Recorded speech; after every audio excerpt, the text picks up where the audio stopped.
Ya, selamat sore pemirsa Kawanua, berjumpa bersama saya Regina Mangkei dalam Bincang-Bincang Kawanua sore. Sobat Kawanua, peredaran gelap narkoba di dalam penjara seakan tidak pernah berhenti. Bahkan baru-baru ini ditemukan juga 32 paket kecil sabu di dalam penjara yang ada di Kota Manado. Ada apa sebenarnya? Mengapa sebenarnya peredaran gelap ini tidak bisa dihentikan? Dan bagaimana tanggapan dari pihak-pihak terkait dan juga bagaimana penanganannya agar kejadian seperti ini tidak terulang lagi? Kita akan bahas sore hari ini bersama narasumber saya yang sudah hadir. Yang pertama ada AKBP Gustaf Lengkong selaku Kasubdit 2 Ditres Narkoba Polda Sulawesi Utara. Dan yang kedua ada Pak L.A. Syamsuddin sebagai Kabid Yantah Kemenkumham Kanwil Sulawesi Utara. Selamat sore Bapak-Bapak. Selamat sore. Terima kasih sudah hadir di studio Kawanua TV. Nah, terkait penemuan narkoba di penjara di Lapas Tubinting ya Pak, baru-baru ini Pak Gustaf ya. Boleh diceritakan apa yang terjadi waktu itu Pak? Penemuannya seperti apa? Jadi penemuan yang dilakukan oleh tim tindak Ditres Narkoba Polda Sulut itu berawal dari informasi dari masyarakat, khususnya yang sebelumnya ada pengungkapan kasus yang ditemukan oleh Direktorat Reserse Narkoba. Kemudian setelah dilakukan pengembangan, ternyata sumber barangnya itu ada di Lapas Tubinting. Okay. Pengendalinya, jadi pengendali barang itu berada di Lapas Tubinting. Oke, pengendalinya ada di dalam lapas. Ya, setelah dilakukan pengembangan dan ditemukan paket 32 paket kecil narkoba yang siap untuk diedarkan. Yang siap untuk diedarkan, berarti belum sempat beredar begitu Pak ya? Belum. Oke, dan dari polisi sendiri bagaimana? Sudah menangkap pelaku-pelakunya? Saat ini untuk pelaku-pelakunya sudah kami tangkap, sementara dalam proses dan sesuai dengan komitmen kita bersama bahwa siapapun yang melakukan tindak pidana di bidang narkoba itu pasti akan kita tindak, dan prosesnya sekarang sedang berjalan proses penindakannya. Nah Pak Gustaf, seberapa sering kejadian seperti ini terjadi sebenarnya di Sulawesi Utara kalau menurut pengamatan dari Ditres Narkoba Polda Sulut?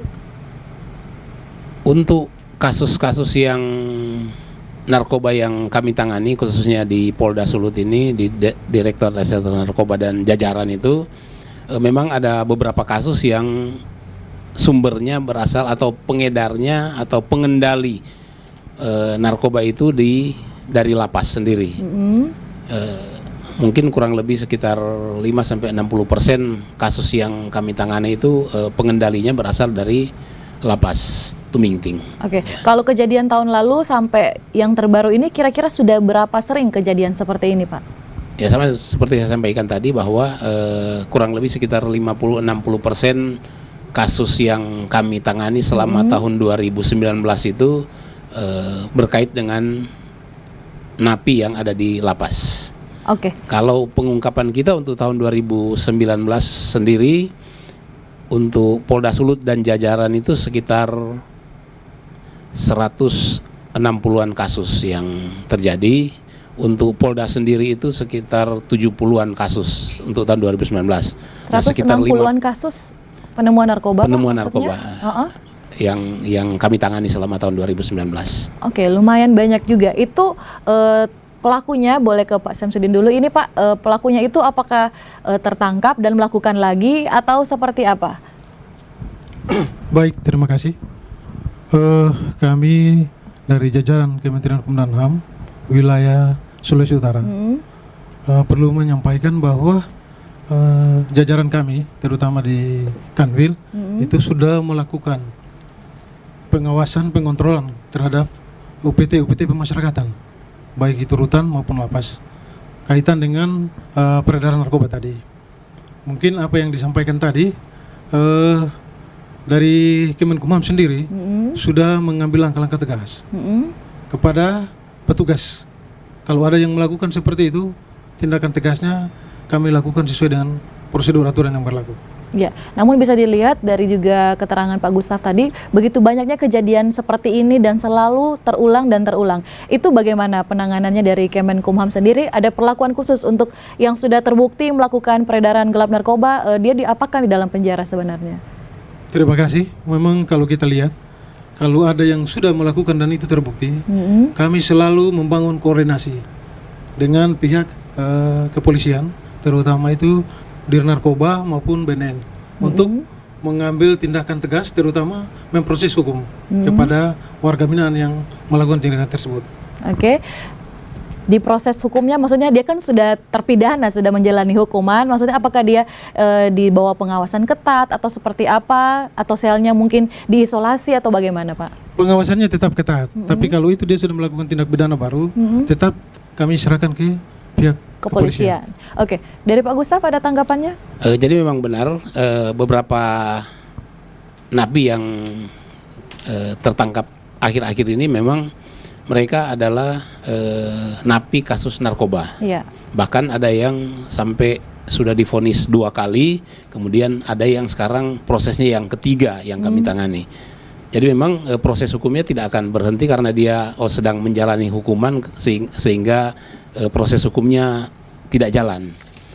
Jadi hukuman yang dia jalani pada apa yang dia sudah lakukan sebelumnya itu tetap jalan. Kemudian kalau dia melakukan lagi, tentu kami proses sesuai dengan ketentuan yang berlaku. Jadi hukumannya bisa berlapis-lapis nanti, karena perbuatannya perbuatan yang berulang. Dan kami pun berusaha untuk mereka-mereka yang tertangkap kembali untuk melakukan tindak pidana narkoba ini, kami akan berikan pasal pemberat dari sesuai dengan aturan yang sudah ada, Undang-Undang Nomor 35 tahun 2009 tentang narkotika. Itu ada pasal pemberat bagi mereka yang berulang-ulang untuk melakukan tindak pidana itu. Oke, nah Pak, menurut penelusuran dari Ditres Narkoba, apakah ada bandar narkoba besar sendiri di lapas yang ada di Manado ini? Kalau hasil pengungkapan kami, memang kami belum menemukan bandar besar. Mereka pada umumnya hanya sebagai pengendali. Jadi mereka yang pesan berkomunikasi di luar, kemudian barang dikirim, diterima di luar, kemudian mereka yang mengendalikan kepada siapa yang akan diserahkan, siapa yang akan menerima. Jadi mereka hanya pengendali. Untuk bandar besar sementara ini belum kami dapat, belum temukan di lapas itu. Oke, berarti kejadian baru-baru ini narkoba dipesan oleh penghuni lapas. Iya. Iya, berarti sebenarnya boleh dikatakan mereka suka memakai narkoba di dalam lapas itu sendiri, Pak ya. Seperti apa sebenarnya pengawasan dari Kemenkumham terkait hal ini? Kita akan bahas setelah yang satu ini. Jangan kemana-mana, tetap di Bincang-Bincang Kawanua Sore.